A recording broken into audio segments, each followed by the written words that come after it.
maneno ya Adani na zile zingine ndio ilifanya mimi na rais tukakuwa hatuelewani, because pale katika cabinet ilikuwa ni mimi peke yangu naweza mwambia rais ukweli, wengine wote ni waoga. Akikodoa macho namna hii wote wanaenda chini.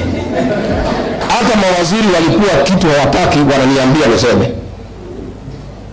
Nobody can tell the president this is not right or what the people feel. Mimi nilimwambia Rais William Ruto hii maneno ya Adani, it is shady, iko na ukora. This is auctioning the country and the people, Mr. President, don't want it.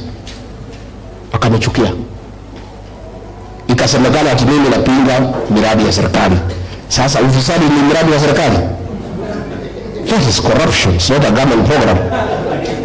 Mimi nilipelekwa pale Senate, nilisikia mashtaka ati mimi nimekosea rais heshima kwa sababu kuna mambo zingine mimi napinga.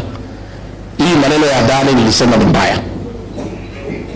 Hata saa hii president amesema ni mbaya, hakukuwa na haja ya kumpigia makofi kwa sababu haikutoka kwa roho yake. Hiyo ilikuwa ni maneno ya Amerika.